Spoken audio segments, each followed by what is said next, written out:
حضرت ابو ہریرہ رضی اللہ عنہ سے روایت ہے کہ رسول اللہ صلی اللہ علیہ وسلم نے فرمایا، مجھ سے دین کے بارے میں پوچھ لو۔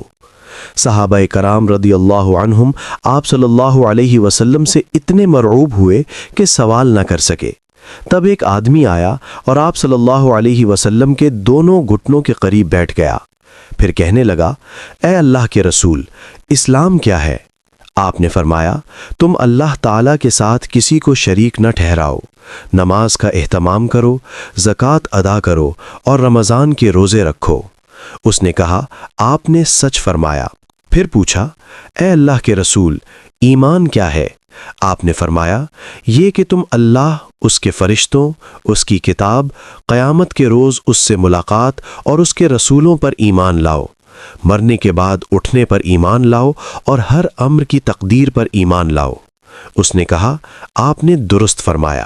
پھر کہنے لگا، اے اللہ کے رسول، احسان کیا ہے؟ آپ نے فرمایا، تم اللہ تعالیٰ سے اس طرح ڈرو گویا تم اسے دیکھ رہے ہو، پھر اگر تم اسے دیکھ نہیں رہے تو وہ یقیناً تمہیں دیکھ رہا ہے۔ اس نے کہا، آپ نے صحیح فرمایا۔ پھر پوچھا، اے اللہ کے رسول، قیامت کب قائم ہوگی؟ آپ نے جواب دیا، جس سے قیامت کے بارے میں پوچھا جا رہا ہے وہ پوچھنے والے سے زیادہ نہیں جانتا۔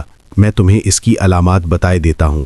جب دیکھو کہ عورت اپنے آقا کو جنم دیتی ہے تو یہ اس کی نشانیوں میں سے ہے، اور جب دیکھو کہ ننگے پاؤں اور ننگے بدن والے، گونگے اور بہرے زمین کے بادشاہ ہیں تو یہ اس کی علامات میں سے ہے، اور جب دیکھو کہ بھیڑ بکریوں کے چرواہے اونچی سے اونچی عمارتیں بنانے میں باہم مقابلہ کر رہے ہیں تو یہ بھی اس کی نشانیوں میں سے ہے۔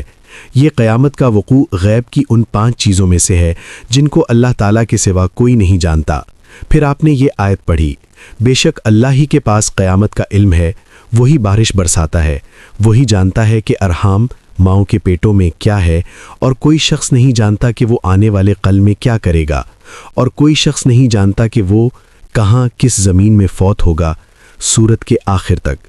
حضرت ابو ہریرہ رضی اللہ عنہ نے کہا، پھر وہ آدمی کھڑا ہو گیا اور چلا گیا تو رسول اللہ صلی اللہ علیہ وسلم نے فرمایا، اسے میرے پاس واپس لاؤ۔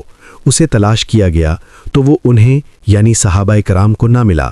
رسول اللہ صلی اللہ علیہ وسلم نے فرمایا، یہ جبرائیل تھے، انہوں نے چاہا کہ تم نہیں پوچھ رہے تو تم دین سیکھ لو، انہوں نے آ کر تمہاری طرف سے سوال کیا۔